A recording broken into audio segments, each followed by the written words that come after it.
ছেলেকে সকালের খাবারে দেব আমি ডালিয়ার খিচুড়ি করব। তার জন্য কিছু আলু কেটে নিয়েছি, কুমড়ো নিয়েছি, এটা মিষ্টি আলু, আর এটা লাফা। আর এদিকে মুসুরির ডাল আর মুগ ডালটা একসাথে আমি ধুয়ে নিয়েছি। ধুয়ে নিয়ে আমি করি, না হলে একটা অ্যাসিডিটির যে প্রবলেম সেটা হয়। আর এদিকে আমি ডালিয়াটা ধুয়ে নিয়েছি। প্রেশার কুকার বসিয়ে দিয়েছি, আর এতে সামান্য আমি ঘি দিয়েছি। ঘিটা গরম হচ্ছে, আর তার মধ্যে আমি একটু জিরে দিয়ে দেব।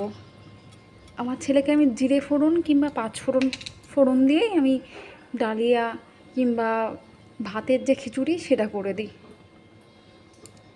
এটা বেশ ভালো খায় ও। জিরেটা একটা সুন্দর একটা গন্ধ আসলেই আমি এই সবজিগুলো দিয়ে দেব।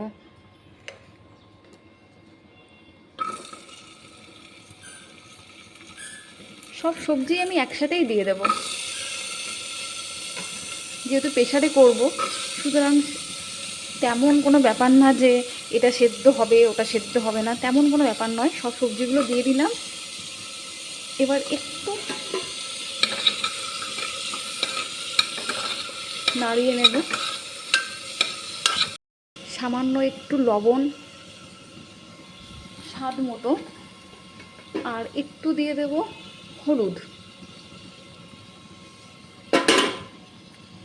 আবারও এটাকে নাড়িয়ে নেব।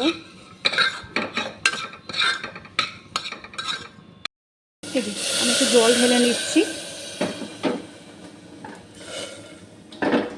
একটু জল দিয়ে দিলাম, আর একটু জল দিয়ে দেবো। এবার আমি এর মধ্যে এই যে ধুয়ে রাখা ডালিয়াটা দিয়ে দেব, আর ওই ডালটা, সরি চাল নয়, দু রকমের যে ডালটা রয়েছে ওই ডালটা। কি হয়েছে বাবা? এদিকে আয়ান আমার পা ধরে টানাটানি করছে, কোলে উঠবে। কি বাবা, কি কি কি?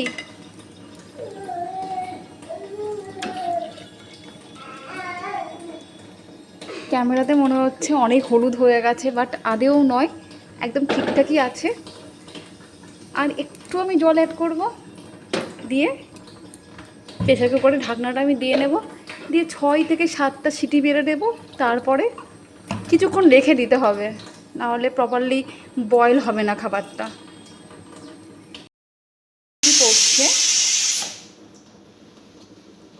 7 থেকে 8টা সিটি পড়ে গেছে অলরেডি। আমি এবার গ্যাসটা অফ করে দেব।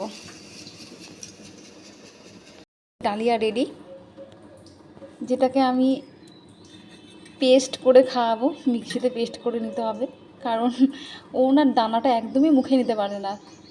দানা দিলেই ও আর খাবারটা খাবে না, তার জন্য আমি এটাকে পেস্ট করে নিয়ে খাওয়াবো।